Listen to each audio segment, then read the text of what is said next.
বার্ষিক ক্রীড়া প্রতিযোগিতায় যেমন খুশি তেমন সাজে একটি ছাত্রী আমাদের আবেগ,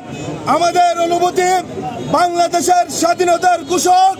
শহীদ রাষ্ট্রপতি জিয়াউর রহমান এবং বাংলাদেশের গণতন্ত্র রক্ষক আবশ্যিক দেশনেত্রী বেগম খালেদা জিয়াকে ব্যঙ্গ করে এবং অমর্যাদাকর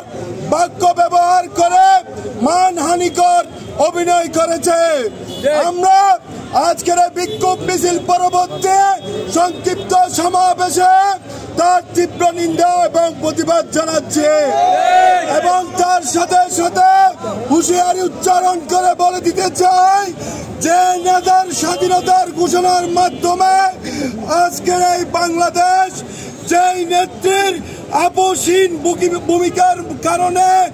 আজকের এই নতুন বাংলাদেশ সেই নেতা এবং সেই নেত্রীকে নিয়ে পরবর্তীতে যদি কখনো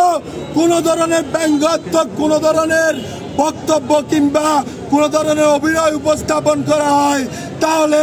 বাংলাদেশের ছাত্র সমাজ কখনো মেনে নিবে না। এবং তার সাথে সাথে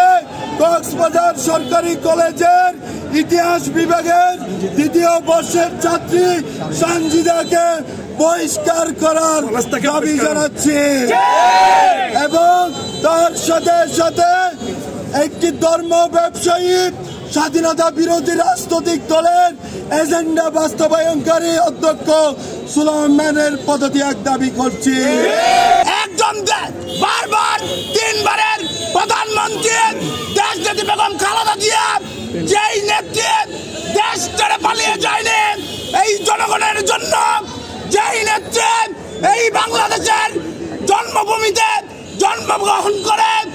এই সার্বভৌমত্বের টানে দেশ ছেড়ে যায়নি, তাকে এই দেশ থেকে বিতাড়িত করতে পারেনি, সেই নেত্রীকে নিয়ে আজকে যে সরকারি কলেজে যেমন খুশি তেমন সাজতে যে ব্যঙ্গাত্মকপূর্ণ প্রদর্শন করা হয়েছে, আজকের এই প্রতিবাদ সমাবেশ থেকে তীব্র নিন্দা জানাই।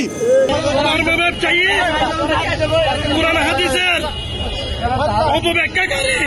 কতিপয় রাজনৈতিক গোষ্ঠীর এক মহিলা বিএনপির দেশনেত্রী সাবেক তিনবারের নির্বাচিত প্রধানমন্ত্রী বেগম খালেদা জিয়াকে নিয়ে কটূক্তিমূলক আচরণ করেছে। আমরা আজকে কক্সবাজার সরকারি কলেজে ম্যাডামকে যে ব্যঙ্গচিত্র করা হয়েছে সেটার তীব্র নিন্দা এবং প্রতিবাদ জানাই। সেই সাথে আজকে এই ব্যঙ্গ বিদ্রোহ করার জন্য আজকের এই বিক্ষোভ মিছিল থেকে কক্সবাজার সরকারি কলেজের অধ্যক্ষ সুলাইমানের পদত্যাগ দাবি করছি।